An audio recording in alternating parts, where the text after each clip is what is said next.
Lição 2. Abandone as práticas do passado. Nesta lição você vai aprender a importância de se abandonar as práticas do passado, que áreas devem ser abandonadas, como lidar com coisas impuras ligadas a ídolos e impróprias aos cristãos.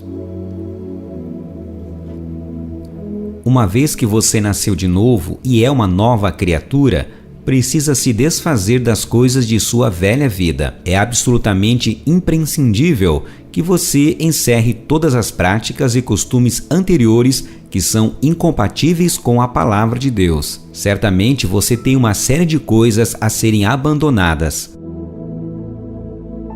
A Bíblia ressalta que Deus já tratou com o seu passado. Você já foi santificado, lavado e justificado no nome do Senhor Jesus e no Espírito Santo. A palavra de Deus, em 1 Coríntios, capítulo 6, versículos do 9 ao 11, diz: Vocês não sabem que os perversos não herdarão o reino de Deus? Não se deixem enganar, nem imorais, nem idólatras, nem adúlteros, nem homossexuais passivos ou ativos, e nem ladrões, nem avarentos, nem alcoólatras, nem caluniadores, nem trapaceiros herdarão o reino de Deus. Assim, foram alguns de vocês, mas vocês foram lavados, foram santificados, foram justificados no nome do Senhor Jesus Cristo e no Espírito de nosso Deus. Nosso Senhor já fez tudo isso e no Novo Testamento enfatiza a vida de agora em diante. Mas agora, para podermos avançar, precisamos abandonar a antiga vida. Na Bíblia, temos dois exemplos de pessoas que fizeram isso. O primeiro foi Zaqueu, como vemos em Lucas capítulo 19. Depois de crer em Jesus, ele imediatamente percebeu que havia extorquido pessoas no passado e tomou consciência de sua atitude mesquinha e avarenta em relação ao dinheiro. Então, disse ao Senhor que se tivesse tomado algo de alguém indevidamente, restituiria 4 vezes mais. Além disso, estava disposto a dar a metade de seus bens aos pobres. Desse modo, abandonou as práticas do passado e começou uma nova vida. Outro exemplo é dos irmãos efésios que, após a conversão, trouxeram seus livros de magia e os queimaram diante de todos. A Bíblia diz, em Atos dos Apóstolos, capítulo 19 e versículo 19, grande número dos que tinham praticado ocultismo reuniram seus livros e os queimaram publicamente. Calculado o valor total, este chegou a 50.000 dracmas. Na nova vida, não havia mais lugar para tais coisas. É realmente importante abandonar as velhas práticas e quebrar qualquer coisa que ainda o prenda ao passado. Afinal, você nasceu de novo e é uma nova pessoa. O que necessita ser deixado? O que devemos abandonar depois de nascer de novo?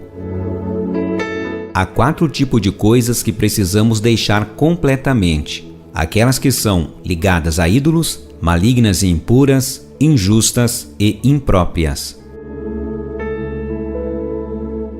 Toda ligação com ídolos deve ser abandonada. Na palavra de Deus, a conversão está relacionada a deixar os ídolos. Paulo menciona o exemplo dos Tessalonicenses, que deixando os ídolos, se converteram a Deus para servirem o Deus vivo e verdadeiro.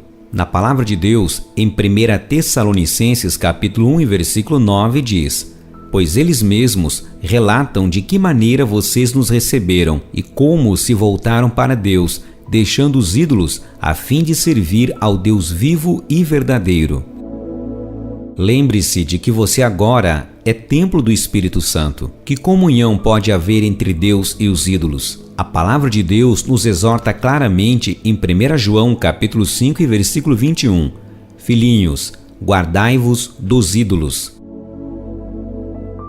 Você precisa conhecer a forma como as Escrituras tratam a idolatria. Deus proíbe que se faça imagens de qualquer coisa existente no céu, na terra ou no mar, e proíbe o mínimo pensamento de que tais imagens possuam algum poder. Se tais pensamentos são alimentados, elas se tornam ídolos. Naturalmente, as imagens em si não significam nada, mas quando são reconhecidas como representações de entidades vivas, tornam-se diabólicas. Na verdade, demônios recebem adoração do homem através de cada imagem. Na palavra de Deus, no livro de Deuteronômio, capítulo 5 e versículo 8, diz: Não fará para ti nenhum ídolo, nenhuma imagem de qualquer coisa no céu, na terra ou nas águas debaixo da terra. Deus proíbe expressamente seus filhos de buscarem tais ídolos, seja por curiosidade ou mesmo para saber como são adorados. Em Deuteronômio capítulo 12, versículo 30 diz: E depois que elas forem destruídas, tenham cuidado para não serem enganados e para não se interessarem pelos deuses delas, dizendo: Como estas nações servem aos seus deuses, faremos o mesmo. Que relação pode haver entre o templo de Deus, que somos nós, e os ídolos? A implicação é óbvia. Um filho de Deus não deveria visitar templos idólatras, exceto por alguma razão muito especial. Não é adequado ir a tais lugares nem para propósitos de recreação. Guardar-se dos ídolos significa manter-se distante deles. Não mencione os nomes de entidades e ídolos, a não ser que seja absolutamente necessário para ilustração ou ensino. Na Bíblia, no livro de Salmos, capítulo 16 e versículo 4, encontramos o seguinte: Grande será o sofrimento dos que correm atrás de outros deuses. Não participarei dos seus sacrifícios de sangue, e os meus lábios nem mencionarão os seus nomes. Acabe também com todo tipo de superstição, e não cultive nem mesmo o mínimo temor delas. Muitos crentes ainda têm a ideia de que sua sorte é governada por algum tipo de acontecimento, objeto, cor, número, pelas linhas da palma da mão e assim por diante. Tais coisas são proibidas. Qualquer coisa relacionada com idolatria deve ser completamente extirpada de sua vida para sempre. Todo objeto de idolatria usado no passado deve ser agora quebrado ou queimado. Não deve ser vendido, mas destruído. Isto é muito sério, porque Deus zela por seu povo. Desde o momento da conversão, todo cristão deve afastar-se dos ídolos e expulsar qualquer ideia de respeito ou reverência a eles. Deus é espírito e não uma imagem. Por fim, é preciso que toda aliança ou pacto feito em terreiros de macumba ou em qualquer outro culto maligno seja quebrado e desfeito. Isso deve ser feito com oração e, em algumas situações, até mesmo com jejuns. Procure a ajuda do seu líder ou de seu pastor para que ore com você. Quando você creu em Jesus, o diabo perdeu todo o direito de agir em sua vida. Entretanto, algumas pessoas precisam quebrar tais vínculos do passado. O Espírito Santo lhe mostrará se em sua casa existem objetos que devem ser destruídos, tais como imagens esculpidas ou pintadas, castiçais, incensários, livros, vídeos, amuletos, roupas, ornamentos, móveis e etc. A Bíblia nos mostra que um filho de Deus não deve ter estas coisas dentro de sua casa. Em Atos capítulo 19, versículo 19, vemos que os efésios queimaram todos os seus livros de magia, e eles valiam um bocado de dinheiro, cerca de 50.000 peças de prata, mas não foram vendidos, foram queimados.